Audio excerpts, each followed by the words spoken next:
Nobody showed up to my graduation, not even my own family. 3 days later, my mom texted asking for $2,100 for my sister's Sweet 16. I sent $1 with congrats, then changed the locks. I graduated with honors 3 weeks ago, and I'm still trying to process what happened that day. My name doesn't matter, but what does matter is that I spent 4 years busting my ass to get an accounting degree while working 2 part-time jobs to cover what my student loans couldn't. I'm 22, and for as long as I can remember, I've been the invisible kid in my family. My parents had me first, then 6 years later came my sister Skylar, and from that moment on, I might as well have been a ghost.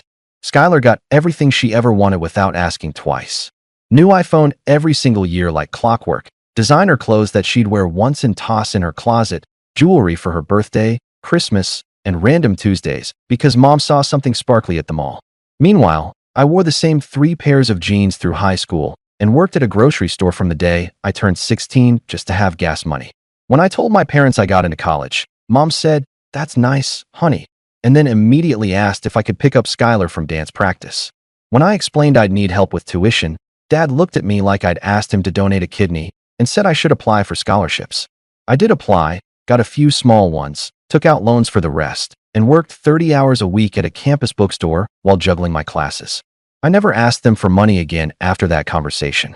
Skylar's Sweet 16 was coming up in 2 months, and I'd been hearing about it nonstop in the family group chat since January.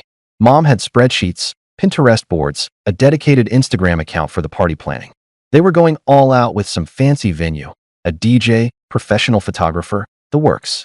I didn't care about the party itself. Honestly, I was happy my sister was excited. But what killed me was watching them pour thousands of dollars into this event while I ate ramen 4 nights a week to make rent on the apartment I shared with my roommate Mateo. Mateo and I met freshman year in the dorms and clicked immediately over our shared hatred of our floor's broken vending machine. After that first year, we decided to get an apartment together off campus, split a 2-bedroom place about 15 minutes from school.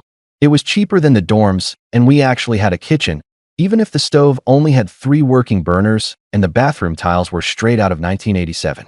My parents came to see it exactly once when we first moved in, stayed for maybe 20 minutes, and Mom spent most of that time on the phone with Skylar about some drama at her middle school.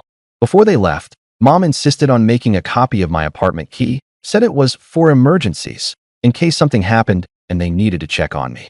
I thought it was weird at the time because what emergency would require them to access my apartment? But she was so insistent that I just let her take my key to get copied at the hardware store down the street. She brought it back 20 minutes later with this extra key on her keychain. They lived about 45 minutes away in the suburbs, close enough that they could have visited more, but they never did. A month before my graduation, I sent a message in the family group chat with all the details. Date, time, location, parking information, everything they'd need. Mom responded with, "We'll be there." Dad sent a thumbs up emoji. Skylar said, "Congrats, bro," with 3 party hat emojis. I even followed up 2 weeks before, just to confirm, because somewhere deep down I had this nagging feeling. Mom said, "Of course we're coming. Don't be silly." I wanted to believe her. I really did. Graduation day arrived on a Saturday morning in late April. The ceremony started at 10, and I got there early to save 4 seats in the family section. I put my coat on one chair, my backpack on another, kept checking my phone for their texts saying they were close. The stadium filled up fast, families everywhere with balloons and flowers and signs with their graduate's name on them. I watched other people's parents hugging them, taking photos, crying happy tears. My phone stayed silent. At 9:55, I moved my stuff and let a random family take the seats because I couldn't stand the pitying looks from the people around me anymore. I walked across that stage, shook hands with the dean, got my diploma cover, smiled for the photographer, and felt absolutely nothing. After the ceremony ended, I checked my phone with shaking hands. Nothing from Mom. Nothing from Dad. But the family group chat had new messages. Mom had posted 4 photos taken maybe an hour ago based on the timestamp. All 3 of them at the mall. Skylar holding up dresses in some expensive boutique. Everyone smiling like it was the best day ever. The caption said, "Sweet 16 shopping day. Our baby girl deserves the best." I just stared at my phone screen standing there in my cap and gown while families celebrated around me.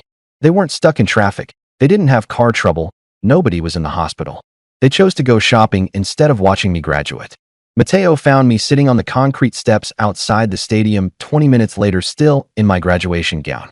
He'd been at the ceremony with his family, saw my empty seats, and came looking for me after. He took one look at my face and said they didn't come. I just handed him my phone and showed him the group chat. He read it, and I watched his expression go from confused to disgusted in about 5 seconds. "Man, what the hell is wrong with them?" he said. His parents came over, congratulated me, took photos with me, and his mom even cried a little, which made me almost lose it completely. They insisted on taking me to lunch at this nice Italian place near campus. I barely tasted the food, just nodded along while they talked about how proud I should be of myself. Matteo's dad told me he worked in finance and could get my resume in front of some people if I wanted. These people who'd known me for maybe 3 years total cared more about my graduation than my own parents who'd raised me for 22 years. That night back at our apartment, Matteo and I sat on our beat-up couch with cheap beer from the corner store. He asked what I was going to do. I told him I honestly didn't know, but something had to change because I couldn't keep doing this. I couldn't keep being the kid they forgot about while Skylar got treated like royalty. Matteo said whatever I decided, he had my back. I needed to hear that more than he probably realized. 3 days of silence followed graduation. No apology text, no phone call, nothing. I kept checking my phone like an idiot, thinking maybe they'd realize what they'd done and reach out. On Tuesday afternoon, while I was organizing my desk for my new job that started in 2 weeks, my phone buzzed. Mom's name lit up the screen. For half a second, I thought maybe this was it. Maybe she was calling to apologize. I opened the message and felt my stomach drop. "Honey, we need $2,100 for Skylar's party venue. The deposit is due Friday. You know how important this is for her." No mention of graduation, no acknowledgement that they'd completely ditched me, just straight to asking for money. I stared at that message for a solid 5 minutes, reading it over and over, waiting for the punchline that never came. I didn't respond. 10 minutes later, another text came through. "I know it's a lot, but you just graduated and you're starting that fancy accounting job soon. We're so proud of you, sweetheart. Family helps family, right?" The audacity of adding that they were proud of me, like they'd been there, like they'd watched me walk across that stage. I put my phone face down on my desk and tried to focus on anything else. The messages didn't stop. Over the next few hours, I got 6 more texts from Mom. Each one escalated the guilt trip a little more. She brought up how much they'd sacrificed raising me, how they'd always been there for me when I needed them, how Skylar looked up to me and would be devastated if her party wasn't perfect. That last one almost made me laugh out loud because I couldn't remember the last real conversation I'd had with Skylar that wasn't about her asking to borrow something. Around 7 that evening, Dad joined in. His text was shorter, but somehow worse. "Your mother is very upset. This party means everything to Skylar. We raised you better than to be selfish. Family comes first. Selfish." That word sat in my chest like a rock. I'd put myself through college, worked myself to exhaustion for 4 years, and the one day I needed them to show up, they went shopping instead. But I was selfish for not wanting to fund a party that cost more than 3 months of my rent. I opened my banking app and looked at my account balance. $847. Rent was due in 2 days, and I had maybe $200 in my budget for groceries and gas for the rest of the month. My money was stretched thin, covering just the basics of keeping myself alive. Even if I wanted to help, which I absolutely didn't, I couldn't afford to give them $2,100. I couldn't afford to give them $100. Matteo came home from his shift at the campus gym and found me sitting in the dark living room, just staring at my phone. He flipped on the light and asked what was wrong. I showed him the texts without saying anything. He read through all of them, his jaw getting tighter with each message. "You're not seriously considering this, right?" he asked. I shook my head. I wasn't considering it, but I also didn't know how to respond. These people had conditioned me my entire life to believe that saying no to them made me a bad person, a bad son, a bad brother. Matteo sat down next to me on the couch and said something that changed everything. "Dude, they didn't even apologize for missing your graduation. They jumped straight to asking you for money. That's not family. That's manipulation." He was right. The more I thought about it, the angrier I got. I opened Venmo on my phone. My hands were shaking, but I knew exactly what I was doing. I sent my mom $1. In the notes section, I typed, "Congrats on the party," and hit send. It felt petty and childish and absolutely perfect. The response was instantaneous. My phone started blowing up within 30 seconds. Mom called 4 times in a row. I didn't answer. The texts started flooding in, all caps, saying I was ungrateful, that I was embarrassing the family, that Skylar was going to be heartbroken because of me. Dad called next, left a voicemail that I could hear was him yelling even before I played it. He said I was a disappointment, that they'd done everything for me, and this was how I repaid them. Skylar even texted, probably told to by mom, saying, "I guess you really don't care about me." By 9 p.m., I had 47 missed calls and over 60 text messages. Some from my parents, some from my aunt who apparently got dragged into this, even one from my mom's friend from church who I'd met maybe twice in my life. The family group chat was a disaster zone. Mom had sent a long message about how hurt she was, how she couldn't believe she'd raised such a selfish son, how I was tearing the family apart over money. I read every single message, and with each one, I felt lighter instead of worse. I wasn't the problem here. They were.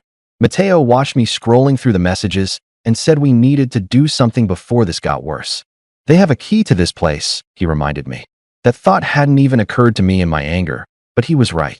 Mom had that spare key, and based on how unhinged these texts were getting, I wouldn't put it past her to show up here and cause a scene.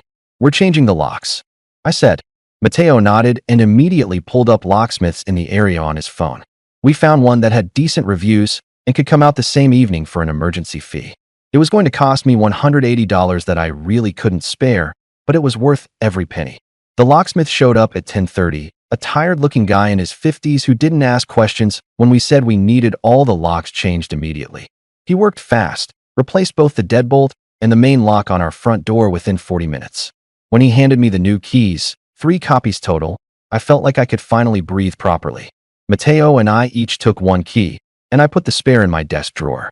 That night, I blocked my mom's number, blocked my dad's number, blocked my aunt who wouldn't stop sending me Bible verses about honoring your parents. I left dad's number unblocked on a different app, just one emergency contact method in case something actually serious happened, but I was done with the constant harassment.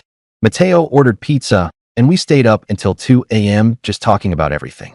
He told me his family had noticed how weird my parents acted at graduation, how his mom had wanted to say something but didn't want to overstep. I felt embarrassed that it was that obvious to everyone around me. Before we went to bed, Mateo said he was proud of me for standing up for myself. It was the first time in 3 days anyone had said they were proud of me, and I had to fight back tears. I fell asleep that night feeling something I hadn't felt in years around my family. Peace. The peace lasted exactly 12 hours. Wednesday morning, I woke up to my phone ringing at 7 a.m. It was the apartment complex manager, a guy named Gerald who I'd maybe spoken to 3 times in 2 years. His voice sounded stressed when I answered. "Hey, I'm really sorry to bother you this early, but there's a situation at your apartment. You need to get here as soon as possible." I was still half asleep and confused because I was literally in my apartment. "What do you mean? I'm home right now." Gerald paused. "No, I mean outside your door. There are some people here claiming they're locked out, and they called the police." My stomach dropped. I threw on clothes and told Mateo what was happening. We both rushed out of the bedroom to our front door. Through the peephole, I could see exactly what I'd feared. Mom and Skylar standing in the hallway with 2 police officers, and about half my neighbors had their doors cracked open watching the drama unfold. Gerald stood off to the side, looking deeply uncomfortable. I took a breath, unlocked the door, and stepped outside. Mom's face was red and blotchy like she'd been crying. The second she saw me, she started up again. "There he is. Officer, that's my son. He changed the locks and won't let me in. I have medication in there that I need." It was such an obvious lie that I almost laughed. She'd been in this apartment exactly once in 2 years and had never left anything here. One of the cops, an older guy with gray hair and a tired expression, held up his hand. "Sir, can you tell us what's going on here?" I nodded and tried to keep my voice calm even though my heart was pounding. "This is my apartment. I rent it with my roommate Mateo. These are my parents and my sister. My mom made a copy of my key without my permission last year, and yesterday I had the locks changed. She's never lived here and has no legal right to access." The younger cop, a woman who looked maybe 30, asked if I had any documentation. I pulled out my phone and showed them photos of my lease agreement that clearly listed only Mateo and me as tenants. I also showed them the receipt from the locksmith with yesterday's date and timestamp. Mom interrupted loudly. "That doesn't matter. I'm his mother. He can't just lock me out like this. I need to get my things." Mateo had come outside by this point and backed me up. They've never been on the lease. That spare key wasn't authorized by the landlord or by us. My name's on the lease too, and I can confirm they don't live here. Gerald finally spoke up, though he looked like he wanted to be anywhere else. "I can verify that. I have their lease on file in the office. It's just these 2 young men. Nobody else has ever been listed as a tenant."